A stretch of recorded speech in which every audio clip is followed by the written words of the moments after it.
Il s'agit de l'actualité et, euh, et donc là, on va avoir besoin de tes conseils. Mm. Que faire par rapport à l'actualité, sachant que certains enfants ont peut-être déjà été exposés à l'actualité dramatique, que ce soit guerre ou autre drame.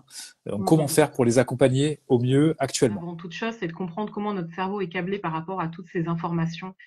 Disons on est fait pour connaître les nouvelles de notre noyau familial, de notre famille un peu plus large, de nos voisins, de notre rue, pourquoi pas de notre quartier. C'est-à-dire on est câblé pour connaître des problèmes sur lesquels on peut agir. Euh, et je vous donne un exemple, je sais pas moi, on peut imaginer qu'un membre de notre foyer fait une chute, on va ressentir de la peur. Généralement, ça active de la peur et de l'empathie. Donc, on va avoir de la peur. Notre peur va nous amener à aller voir très rapidement l'ampleur des dégâts. Est-ce que c'est grave, est-ce que c'est pas Hmm. grave, pour délimiter un petit peu le contour et voir justement comment on peut agir. Notre peur, encore une fois, je le dis souvent, mais nos émotions ne sont pas là pour nous embêter, elles sont là pour nous guider. Donc notre peur, elle est là pour nous indiquer qu'il y a un éventuel danger, qu'il faut voilà, aller voir et soit fuir, soit agir. Oui, Et et du coup, voilà, si quelqu'un de notre foyer se fait mal, du coup, on va agir en conséquence selon la gravité des choses et ça va activer aussi notre empathie. On va essayer d'être là pour lui ou pour elle. Donc, on a cette possibilité d'agir sur la situation. C'est la même chose si il se passe quelque chose de grave pour notre voisine. On va activer les deux choses, pareil, peur, empathie. Ok, peur pour elle, comment je fais pour l'aider? Peur pour le foyer, est-ce que ce problème qu'elle a peut venir pour nous aussi? Et dans ce cas-là, comment agir en amont? Et puis l'empathie, comment je peux la soutenir, quoi. oui, Mais le problème, c'est qu'avec les actualités, on voit plein de problèmes sur lesquels on ne peut pas agir. oui, Donc ça active les choses, ça active la peur et l'empathie. Donc on va avoir peur, ça va activer notre système de stress qui est là pour nous, pareil, pour nous garder en vie. Donc beaucoup de stress et également beaucoup d'empathie. Et du coup, on va avoir envie d'agir, sauf que c'est la plupart des problèmes que l'on voit, et c'est ce qui se passe actuellement. On n'a pas beaucoup, enfin, y a pas, on se sent, enfin, moi, c'est souvent ce que j'entends chez mes patients, c'est ce sentiment d'impuissance, d'injustice et d'impuissance. C'est, mais je voudrais pouvoir agir, mais je peux pas agir. Et cette sensation à la fois de peur, de danger immédiat, parce que le cerveau fait pas aussi toujours la distinction entre un réel danger pour nous là tout de suite dans l'immédiat et un danger pour les autres oui, quand on le voit sur des écrans. Et ça, c'est important aussi de l'avoir en tête. Parce que c'est pareil pour les enfants, je vous dis ça aussi, voilà, pour qu'on comprenne comment on fonctionne en tant qu'adulte, mais comment ça fonctionne aussi pour nos enfants et pourquoi ils sont si stressés quand ils voient ces images-là. Et donc, et ça va activer notre empathie, et sauf qu'on peut, voilà, généralement, et là aussi, il y a beaucoup d'impuissance, de pas pouvoir agir, de vouloir aider. Et souvent, en plus, les médias utilisent des images très chocs qui vont activer d'autant plus soit notre peur, soit notre empathie. oui, Généralement, c'est des gros plans sur des visages, oui, et c'est important d'avoir ça en tête, puisqu'on pourrait éventuellement être au courant de situations sans avoir d'être au cœur oui, de l'horreur comme ça, comme c'est le cas c'est ça. actuellement. Donc c'est un choc Euh, déjà pour l'adulte en soi. donc déjà de prendre conscience à quel point c'est un choc pour nous en tant qu'adultes, et aussi, et là je le dis en prévention globalement, c'est important pour nous en tant qu'adultes de nous protéger de ça, de trouver notre façon de nous tenir au courant des événements sans parce que si on est tous les jours si on a plein d'images en tête comme ça tous les jours et qu'on a peur et, et qu'on a de Hmm. l'empathie, qu'on peut rien faire parce qu'on apprend que dans une région à plusieurs kilomètres de chez nous, il y a eu, je sais pas moi, un incendie dans un immeuble. Ben, oui, ok, on peut être très empathique envers les gens qui Oui, étaient dans cet immeuble, mais enfin, ça change pas grand-chose de notre quotidien et pour autant, c'est quand même assez stressant. Du coup, ça va soit générer une anxiété chronique, une anxiété très forte, ou un stress chronique et une forte anxiété. Moi, j'ai des patients qui disent je suis très anxieux et quand on regarde, c'est souvent corrélé à leur façon de consommer, entre guillemets, l'actualité. d'accord. Avec des notifications, je me souviens d'un patient comme ça qui recevait plein de notifications de toutes les actualités. Donc toute la journée, il Hmm. était assailli de stress. Et on a beaucoup travaillé là-dessus et son stress a quand même largement diminué. Donc soit c'est ça, soit on se coupe de notre empathie parce que c'est trop difficile de voir des gens qui souffrent et de rien pouvoir faire en fait. On est câblé pour si on voit des gens qui Oui, souffrent pour les aider. Donc ça c'est du coup hyper important de faire déjà attention à nous en tant qu'adultes, pour éviter soit d'être hyper anxieux, soit de nous couper notre empathie et finir par voir des images horribles et ne plus rien ressentir en fait. Oui. Donc c'est important de prendre soin de nous pour ça, mais c'est la même chose pour nos enfants. Je sais qu'il y a des familles des jeunes qui dînent devant les actualités, donc on sait jamais ce qui va sortir du chapeau. Et c'est extrêmement stressant pour les enfants qui sont de la même façon que nous, soit hyper stressés du coup, mais qui peuvent pas agir dessus. Et du coup, à force de voir des gens qui souffrent, mais qu'on leur dit, oh, mais c'est pas grave, c'est pas chez nous, c'est pas. Ouais, ok, mais du coup, ça les coupe de leur empathie. Donc, attention à ça aussi bien pour nous en tant qu'adultes que pour les enfants. Bon, je le dis parce que des fois on banalise. Je trouve qu'on voit tellement de choses qu'on banalise, mais enfin quand on voit les images qui circulent là, est-ce que c'est vraiment utile de montrer ces images? On pourrait en parler sans montrer des images comme ça. Utile, disons, après c'est le jeu des médias malheureusement, mais nous on peut faire ce filtre-là de se dire on coupe l'exposition à ça, on coupe les notifications, on protège les enfants des images et de tout ce qu'ils peuvent entendre aussi. Malheureusement, une fois que l'information est dans le circuit, et après, ils vont en entendre parler, ils vont avoir des descriptions peut-être qui vont faire marcher leur imagination. Alors, tu parlais de la peur et tu parlais de l'empathie. Tu parles aussi de ce sentiment d'impuissance qu'on peut avoir, qui peut faire monter l'anxiété. On peut pas agir. C'est ça. Et il y aura aussi la colère, du coup, puisque on va avoir un sentiment d'injustice par rapport à ce qui se passe aussi, non?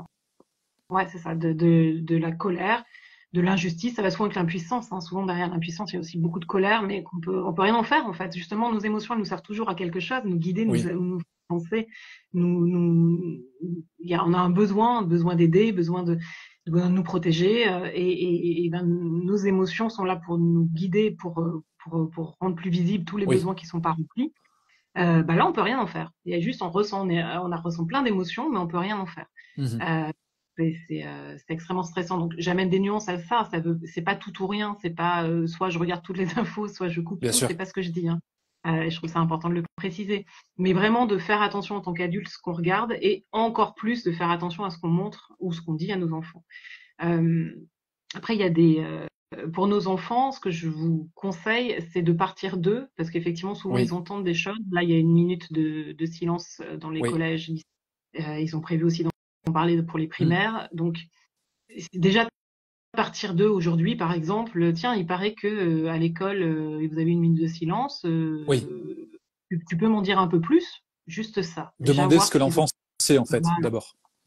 Exactement. Parce que des fois, on veut leur dire plein de trucs et c'est trop, en fait.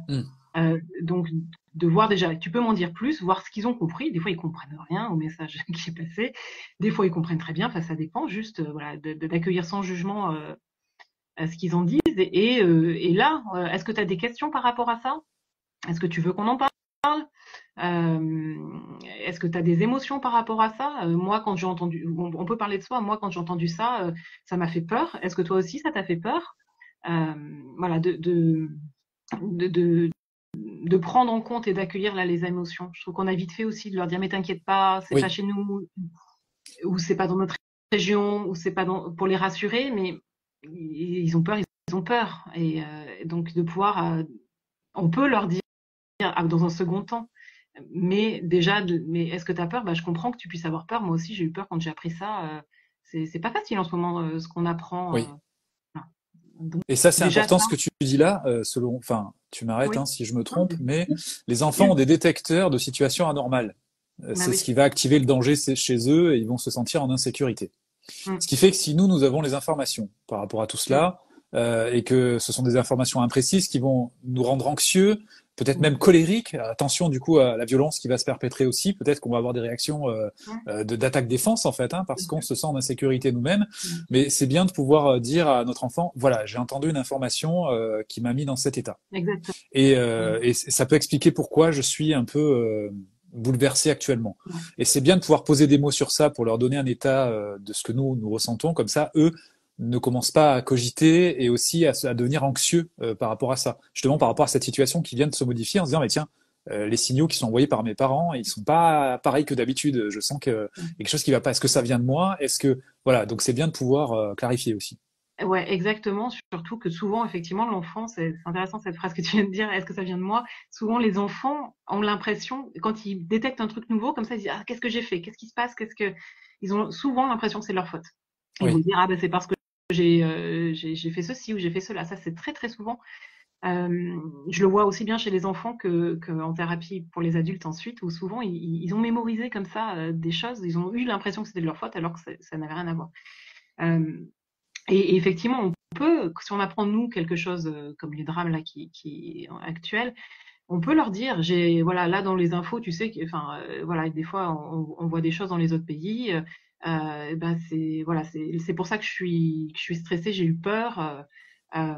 Et on peut ne pas hésiter à céder de livres ou moi je trouve ça toujours bien d'avoir des supports. Je trouve que ça facilite quand même, surtout avec oui, des petits ou même des plus grands, hein.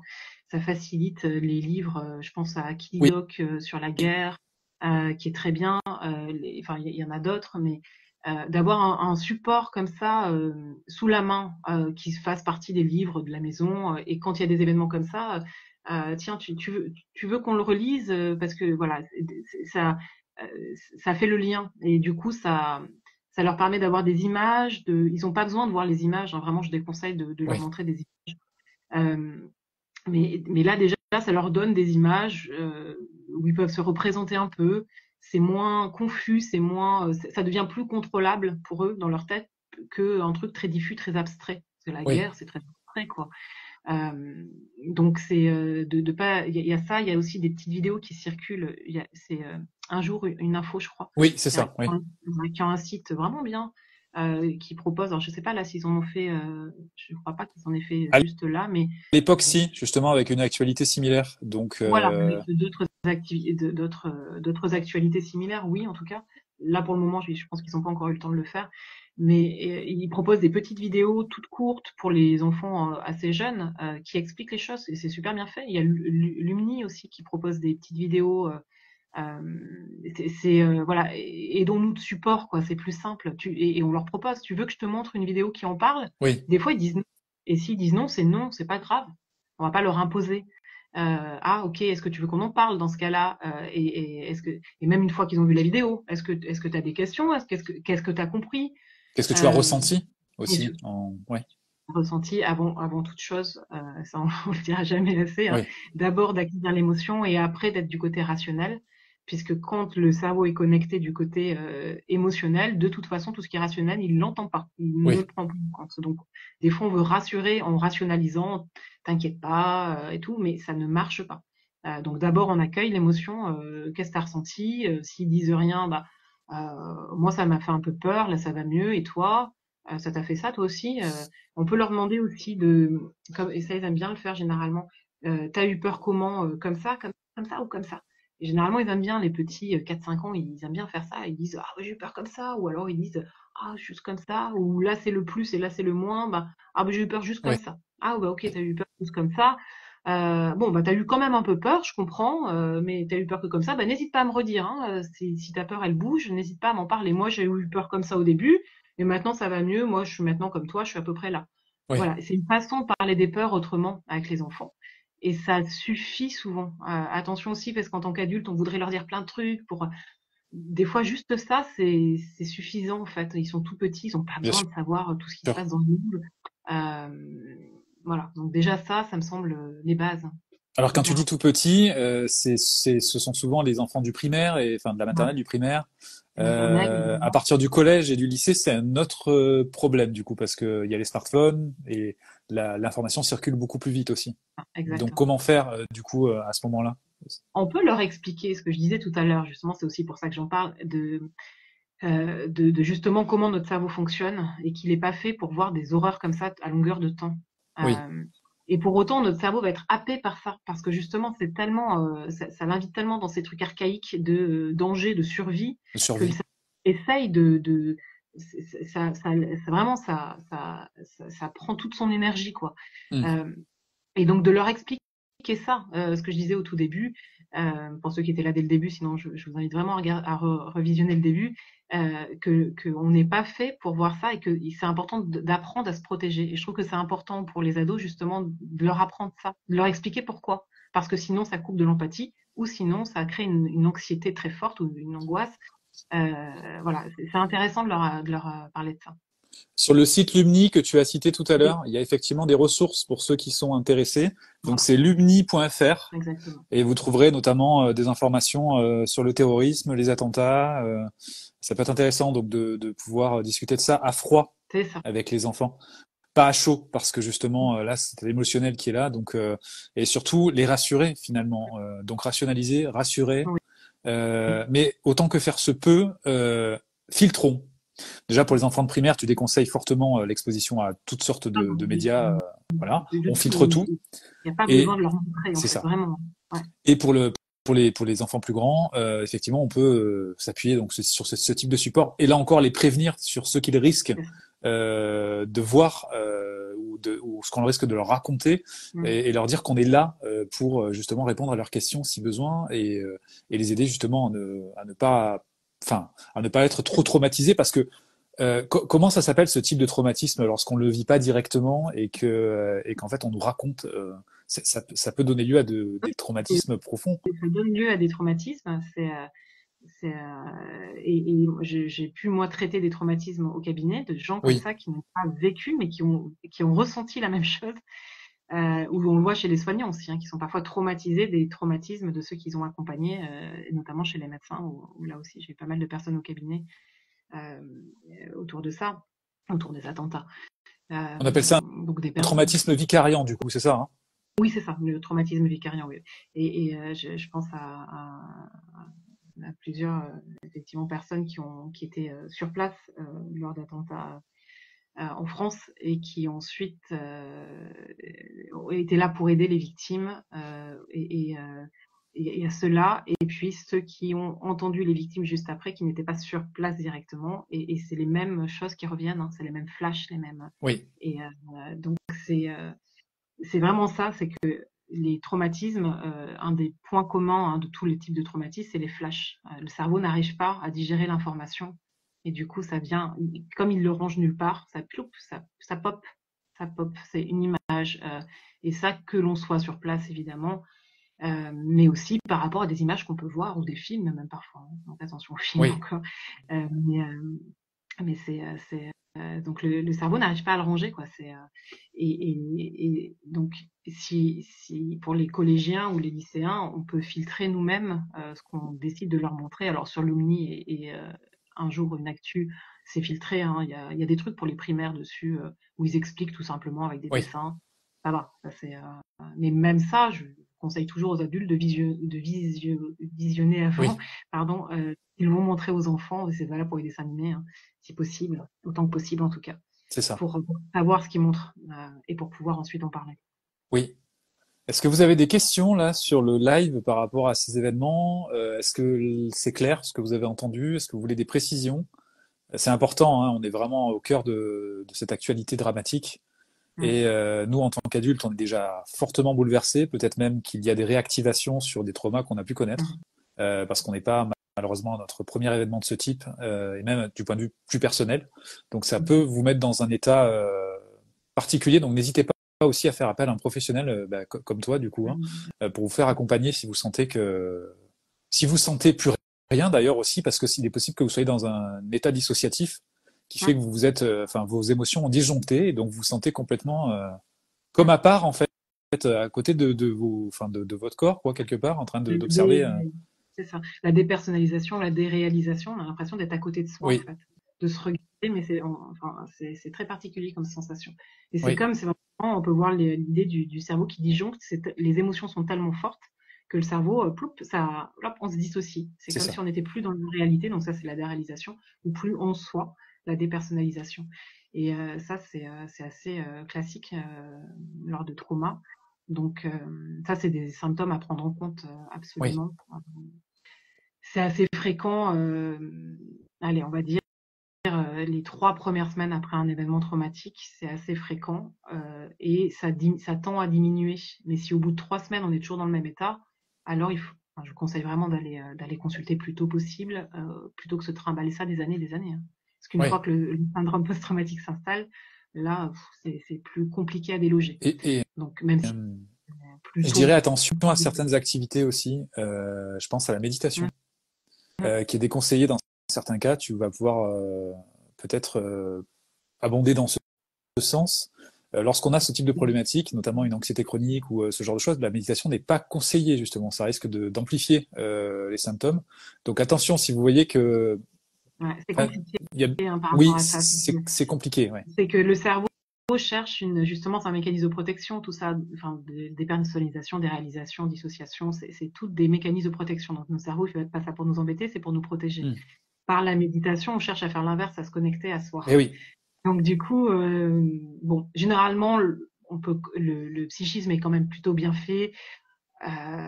Si c'est trop, il se dépatouille pour qu'on ait plein de pensées, pour que, enfin, c'est quand même, le système global est quand même plutôt bien pensé, bien fait.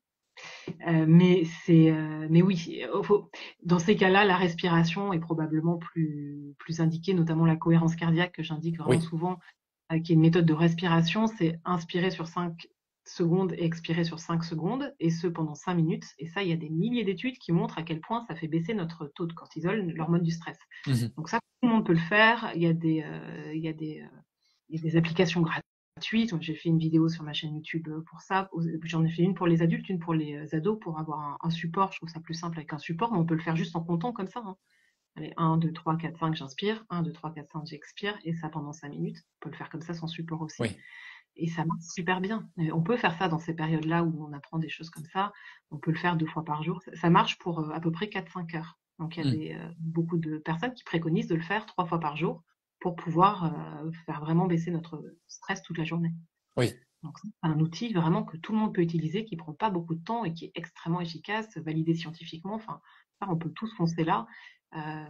Et de s'écouter, justement, tu parlais de la méditation, on le sent quand c'est pas bon pour soi. De pouvoir s'écouter, si on sent que ça nous angoisse plus qu'autre chose, alors hop, on va sur autre chose, c'est pas grave. C'est aussi de s'écouter, c'est ce que j'appelle moi la connaissance de soi. Enfin, c'est d'apprendre à se connaître, et il y a des moments où ça va nous faire du bien, et donc là on fonce, et des moments où on sent que c'est pas le bon moment, c'est pas de ça dont on a besoin, tout comme des fois on a besoin de sport intense, et des fois on a besoin plutôt de sport qui nous cale, qui nous ancre, comme du yoga et tout, ou du pilates, enfin des choses plus calmes. Et c'est ok, il s'agit aussi de se connaître et de s'écouter selon les moments de vie, selon les périodes, selon aussi ce qu'on a pu voir, des actualités par exemple. Et c'est pareil pour nos enfants. On peut leur demander à nos enfants, tiens, qu'est-ce qui te ferait du bien là à ton avis? Est-ce que ça te ferait du bien qu'on aille se balader un peu là, pour justement, on est un peu stressés tous les deux, pour enlever un peu de stress? Ou qu'est-ce qui te ferait du bien? Est-ce qu'on pourrait aller marcher dans la forêt s'il y en a une pas trop loin? Ou est-ce qu'on pourrait faire de la respiration? La cohérence cardiaque, ça marche pour les enfants. On peut faire 4, ça marche bien. C'est plus facile pour eux. Est-ce que tu veux faire une petite méditation? Pourquoi pas, si on sent, pareil, on les regarde, on voit que tu préfères qu'on lise un livre. N'hésitez pas à leur proposer des choses aussi, et de leur dire de quoi tu as besoin là. Est-ce que tu as besoin d'un câlin, ou est-ce qu'au contraire tu as besoin qu'on décharge un peu plus physiquement, ou tu as besoin de chanter, ou des fois ça fait du bien aussi, peu importe, ou de danser pour certains qui adorent ça. Alors, le dessin, alors je suis pas partisan de l'interprétation des dessins des enfants, mais là, en l'occurrence, il se peut que certaines informations qu'ils aient perçues n'aient pas été digérées pour eux, et qu'ils puissent le coller sur papier, c'est-à-dire dessiner ce qu'ils ont en tête. Donc ça peut être intéressant dans ce cas-là de dire, oh là, je vois que tu as dessiné du rouge là. Alors ça peut être du sang, ça peut être est-ce que tu veux qu'on en parle? Tu as entendu quelque chose, tu as vu quelque chose? Ça peut être aussi intéressant pour avoir des informations sur ce à quoi ils ont été exposés, en fait, sans rentrer dans des interprétations métaphysiques, mais simplement par rapport à ce que l'enfant peut imaginer. Et donc c'est important là aussi peut-être de donner la possibilité aux enfants de pouvoir s'exprimer de la sorte, d'autant plus s'ils n'ont pas forcément les mots, parce que parfois la violence est tellement forte que l'enfant peut pas décrire ce qu'il a vu, ce qu'il a ressenti. C'est tellement fort que le dessin peut aider à ça. Et on peut le faire dans les deux sens, effectivement. Si on voit qu'ils dessinent toujours la même chose, d'aller effectivement les interroger. Et attention de ne pas avoir peur de leur dessin, sinon ça va les coincer et ils ne vont plus le faire.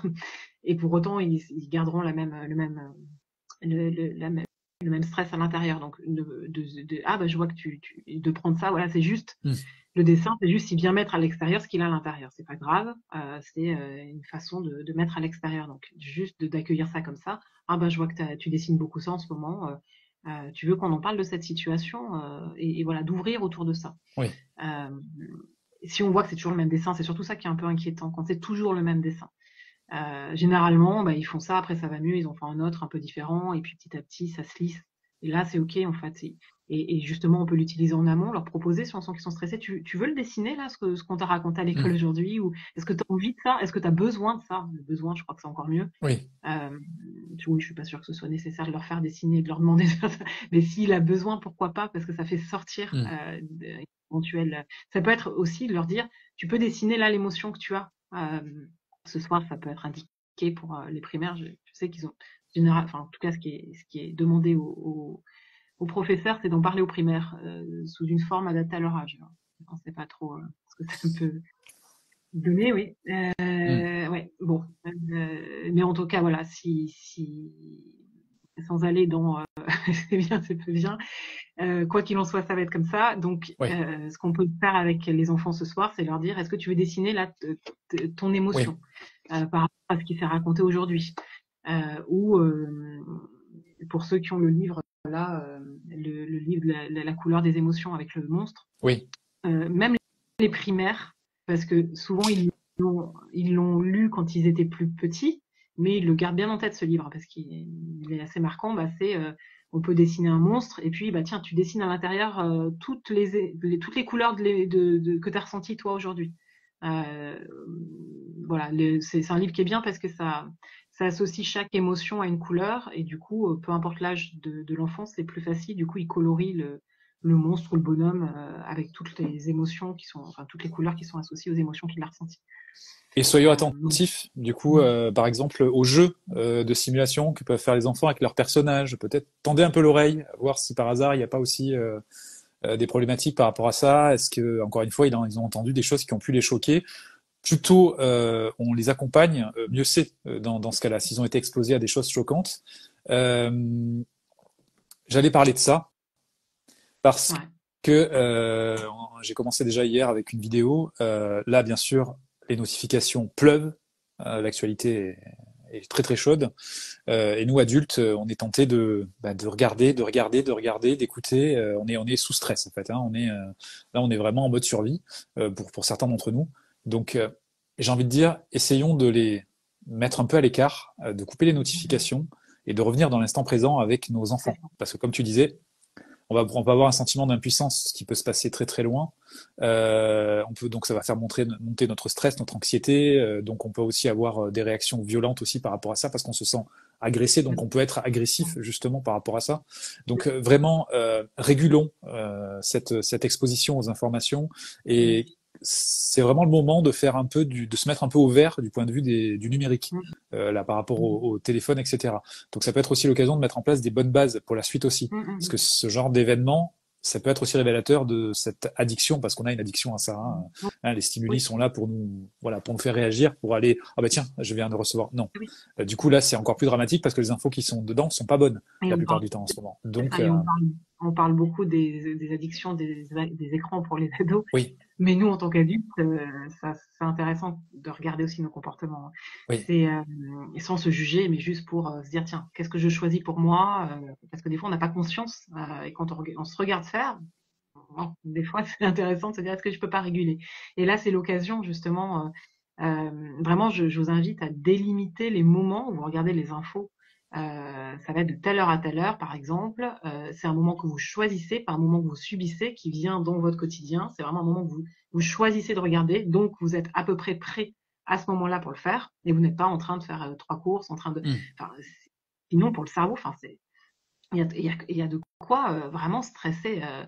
Pour le cerveau, c'est OK, je vais chercher mon enfant, je reçois une notification, il y a ça, oh là, c'est terrible, et puis après il y a ça, puis une autre notification, puis l'enfant qui pleure pour autre chose, pour des choses souvent qu'on va trouver à ce moment-là encore plus insignifiantes parce qu'il a 2 cailloux à la place de 3, et du coup, ça amène un espèce de truc, un effet boule de neige qui fait qu'on prend ni soin de nous, ni soin d'eux dans ces moments-là. Donc vraiment, c'est vraiment important de pouvoir délimiter, mais même juste pour soi, même pour tous ceux qui n'ont pas d'enfants, de délimiter les moments où on regarde les infos, de choisir ces moments-là, de savoir qu'on va les regarder, donc de se préparer, de se dire je vais peut-être avoir des images. Si on peut être plus sur des choses qu'on maîtrise, comme quelque chose qu'on lit plutôt que quelque chose qu'on regarde, c'est mieux. Comme ça, on peut aller à notre rythme, on n'est pas envahi d'images. Enfin, voilà, que chacun trouve ses nuances. Ça, j'aime bien parler de curseur, chacun arrive à mettre le curseur au bon endroit pour lui, en fonction de ce que ça lui fait, de ce que ça lui fait pas, s'il préfère l'écrit, s'il préfère les images mais ok, mais de le délimiter et une fois que ce temps est fini, ça sert à rien de regarder juste avant de se coucher pour, ah bah tiens, voyons où on est. Où ça en est, ça va pas nous changer notre quotidien le soir là avant de se coucher, si ce n'est de nous empêcher de dormir. Donc on aura tout le temps de le regarder le lendemain à l'heure où on aura décidé de le regarder, mais pareil, il tombe les notifications la nuit, on se réveille, on regarde notre téléphone et là on est envahi de notifications. En termes de notre système nerveux n'est pas équipé pour ça vraiment, et encore moins nos enfants. Donc vraiment, ça c'est pour moi une priorité pour tous, parce que si on veut être bien et que nos enfants soient bien, c'est vraiment hyper important qu'on fasse attention à nous pour ça, quoi, en tant qu'adultes. Et attention aussi à l'ambiance toxique qui peut se répandre dans les entreprises ou autres, à la machine à café notamment. Quand, en tant qu'adulte, un des moyens de se prémunir de ça, c'est de savoir dire, non, je n'ai pas envie de parler de ça, ou je ne peux pas écouter ça. On a le droit de dire ça. On a le droit plutôt que d'écouter et de se retrouver dans une grosse anxiété, parce qu'en plus, on n'ose peut-être même pas prendre la parole sur le sujet, sachant que là encore, on est en train de parler de choses qu'on ne maîtrise pas, qu'on ne contrôle pas. Donc, c'est bien de pouvoir dire aux adultes autour de soi, là, je suis désolé, mais je préfère qu'on change de sujet, je ne peux pas écouter ça, en fait. Et encore une fois, si on a une prise dessus, ça vaut pourquoi pas le coup d'en parler, effectivement, mais quand on n'a pas de prise dessus, on fait juste monter le niveau de stress global. Et ça, c'est valable vraiment à tout niveau. Hein, de pouvoir dire, moi ça m'est arrivé plusieurs fois là depuis les événements, de dire, là je suis désolée, mais je préférais qu'on parle d'autre chose, c'est pas le moment. Ça m'est arrivé au moins 3-4 fois de le faire là depuis une semaine. Donc on a le droit de faire ça. C'est ok. Il y a des moments où on peut choisir d'en parler, puis des moments où on peut choisir de pas en parler. C'est aussi ça, d'apprendre à se protéger, quoi. C'est pas une forme de faiblesse, c'est au contraire de savoir mettre nos limites on pourra aider personne de toute façon si soi-même on est envahi de stress, qu'on n'est pas bien. Donc ça sert à rien, vraiment. Donc essayons de prendre soin de nous par rapport à ça. Osons dire. Pour moi, je trouve qu'il faut plus de courage pour oser dire non, je ne veux pas parler de ça. Pour moi, c'est plus une forme de courage et de force du coup que de faiblesse. Que de subir et de faire semblant pour pas être exclu du groupe. C'est ça. Donc si on peut pas à la machine à café dire non parce que ça dépend les personnes qu'il y a là et ok pourquoi pas, des fois au niveau hiérarchique c'est un peu compliqué, mais dans ce cas-là on s'en va, on va faire autre chose, on va s'aérer, on va respirer, on va faire de la cohérence cardiaque mine de rien. J'en sais rien, mais on peut se protéger de ça. C'est à nous de mettre nos propres limites par rapport à ça. C'est ça. Et d'autant que nous, les enfants sont dépendants de nous. Ce qui veut dire que si nous sommes exposés à ce type d'informations au travail, qu'on a un stress qui augmente, justement, qui va peut-être augmenter les conflits aussi, parce qu'on se sent tellement sous pression. Alors, il peut y avoir deux effets. Soit on se serre tous les coudes et la solidarité augmente, soit effectivement, il peut y avoir des problématiques de polémiques, de conflits, etc. parce qu'on est tous à fleur de peau. Donc, pour éviter ça, on peut refuser d'écouter. On peut aussi s'éloigner, comme tu disais, de la situation. Et ensuite, quand on revient chez nous, on sera peut-être fatigué de la journée, ça oui, mais on sera moins stressé par ces pensées parasites et toute cette impuissance qu'on aura cumulée. Et on aura peut-être moins aussi, on transmettra moins ceci à nos enfants une fois qu'ils reviendront de l'école. Pour eux, ils vivent au moment présent, en fait. Comme je disais, ça sert à rien de les... Voilà. Encore une fois, si c'est quelque chose qui menace notre survie là, tout de suite, maintenant, évidemment, la question est différente. Mais c'est ça qui est compliqué avec les médias, c'est qu'on a envahi de trucs, on a l'impression qu'on est en danger de mort là tout de suite maintenant, mais non, c'est pas une réalité là tout de suite. Là tout de suite, ça va, il y a pas, on n'est pas en guerre. Donc alors après on peut philosopher autour de ça, mais si on parle juste de moment présent et de survie, c'est ok quoi, ça va. Et c'est important de se ramener à cette réalité-là du moment présent. Et des distances géographiques, ça ne veut pas dire qu'il ne faut pas se sentir concerné, essayer d'agir et tout. Mais encore une fois, il s'agit de diriger notre énergie. Si notre énergie, on la passe à parler de ça avec des gens et que ça sert à rien d'en parler, que c'est juste en parler pour faire monter le stress de tout le monde, ça sert à rien. Si c'est ok, je vais regarder les assos qui agissent pour ça et je vais voir comment moi je peux agir. Ça aussi, on peut en parler aux enfants. Quand justement pour essayer de les sortir de l'impuissance, tu sais, il y a des assos qui essayent de faire des choses. Là, je sais qu'il y a cet asso qui essaye d'aider de cette façon-là. Une autre, ça c'est hyper intéressant pour les enfants. Ça les rassure aussi. C'est ok, il y a des gens qui font quelque chose. C'est pas la totale impuissance, quoi. Donc ça, c'est intéressant. Et point de vue spirituel, certains utilisent aussi la prière, qui peut être aussi un moyen de effectivement de se sentir un peu moins impuissant. Je vais souhaiter qu'il soit en bonne santé, que ça puisse se résoudre, etc. Le fait d'avoir ce type de pensée peut aider à sortir de rumination, à sortir de cela. Et ça, on peut le faire peu importe la religion. Et on peut le faire aussi à travers des méditations.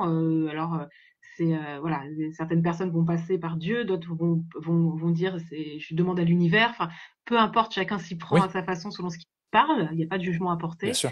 Mais effectivement, ça fait beaucoup de bien, ça. C'est aussi de se sortir de l'impuissance, de pouvoir demander de l'aide à ceux à qui on croit, ou ce à quoi on croit selon nos croyances.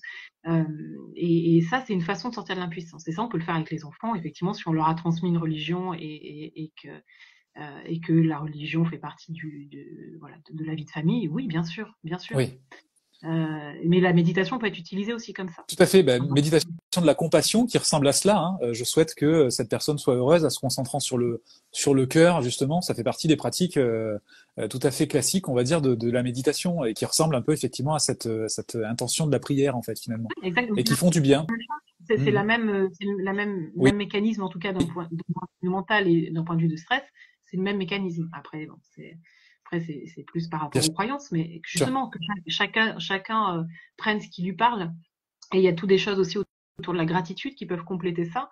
La gratitude, là, d'avoir un toit, de ne pas être en danger là maintenant tout de suite. Ça fait aussi du bien. Ça ramène justement dans le présent. Oui.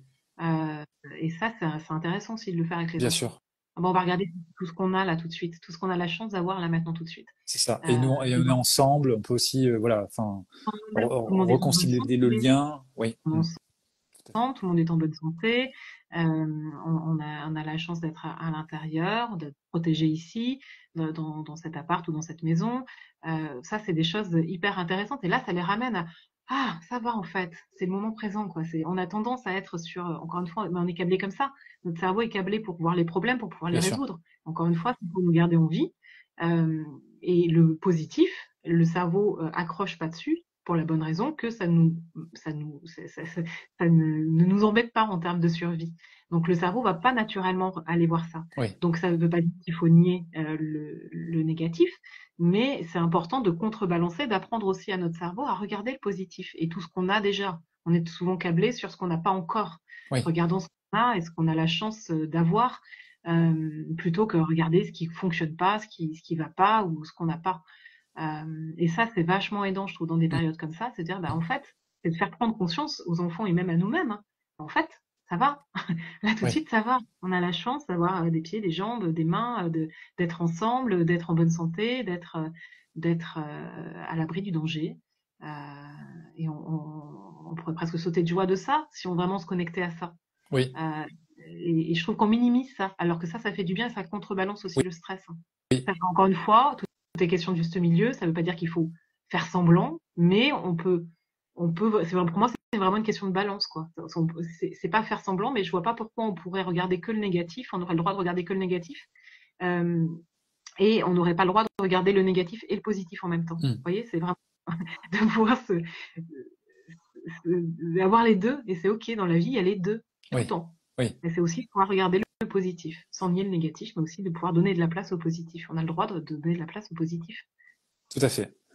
Alors pour résumer, par rapport à cette actualité dramatique, nous, en tant qu'adultes, nous devons nous occuper de nous, verbaliser ce que nous ressentons, être le plus authentique possible par rapport à ça, relativement à ce que les enfants vont observer de nous, s'ils nous voient bouleversés, ils vont pas comprendre, ils vont peut-être même culpabiliser eux-mêmes. Donc leur dire voilà, j'ai entendu telle information, sans rentrer dans le détail.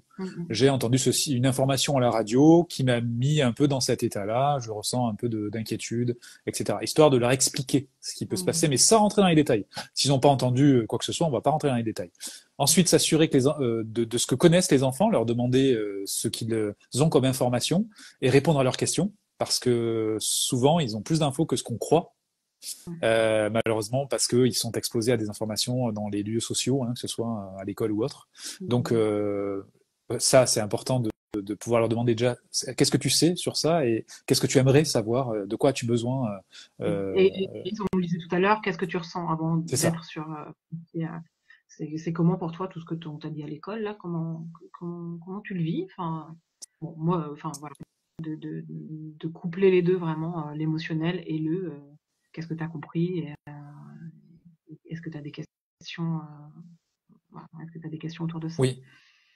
Donc on filtre, ça c'est le troisième conseil, on filtre absolument tout ce qui est média, parce que les enfants ne doivent pas être exposés aux images traumatiques justement de ceci. Surtout pas de dîner devant la télé, devant les infos, quoi. Oui. Vraiment. Enfin, ça, c'est vraiment, on banalise, mais vraiment, ça fait des enfants super stressés, super anxieux. Quoi. Attention à ça. Si on l'a fait jusqu'ici, c'est pas grave.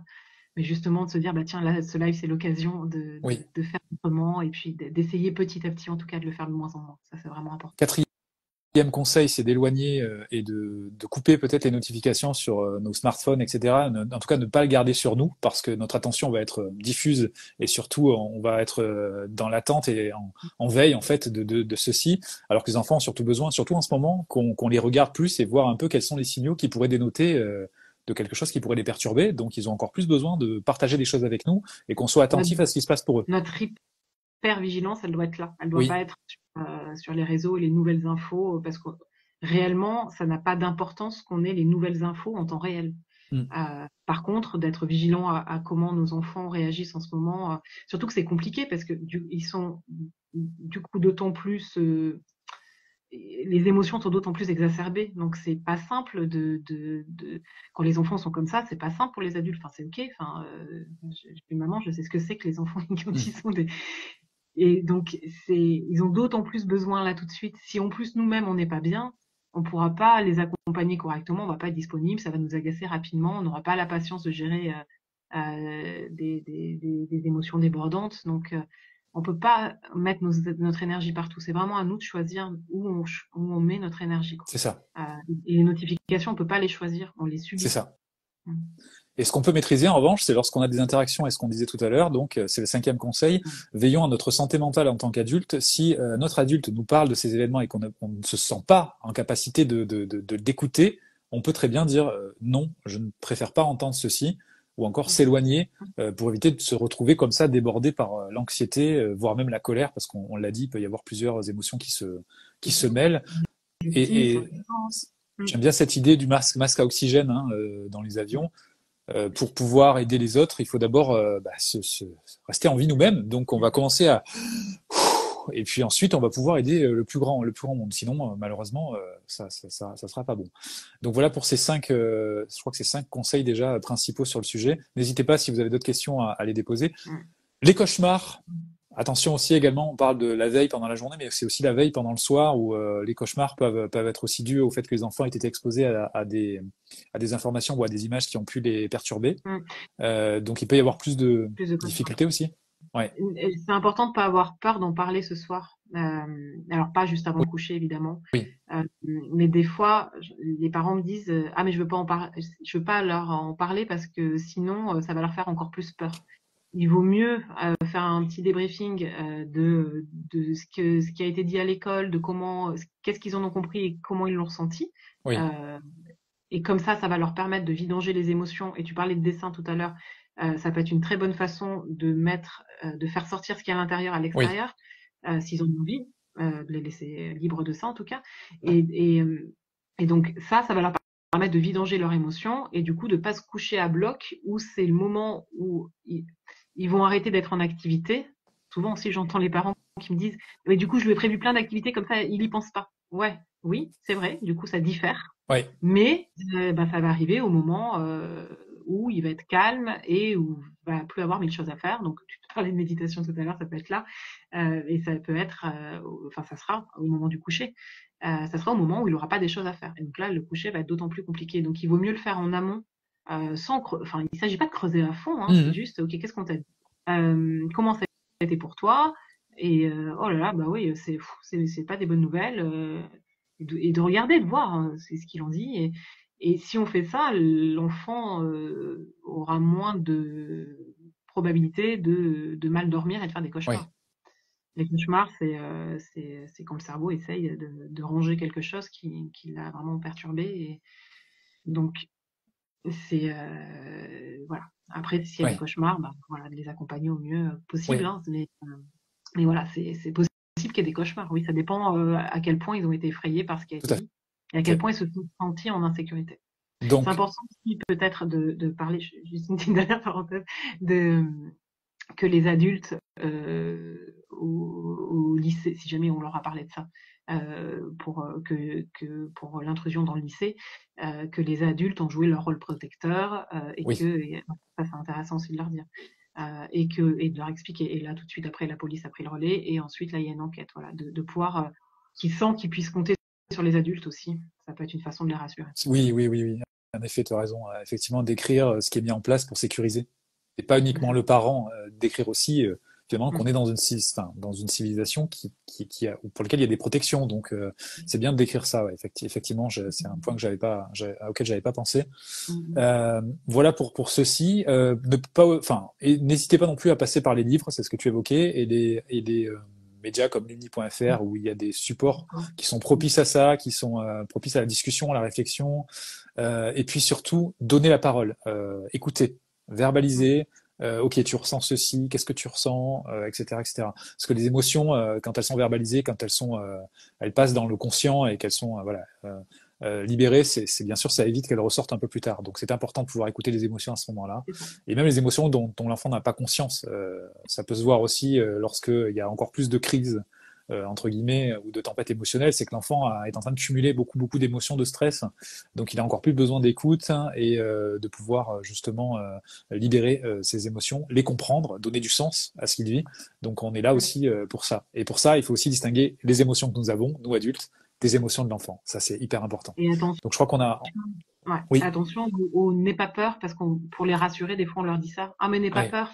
Et c'est intéressant de faire attention à ces oui, phrases. Et plus, ah, t'as peur, bah, je comprends, hein, c'est pas facile hein, d'apprendre ça. Moi aussi j'ai eu peur au début, là ça va mieux. Et là justement on peut leur dire, bon, heureusement, voilà, il y a les adultes sur place qui ont joué ce rôle protecteur. Il y a la police qui s'en est chargée.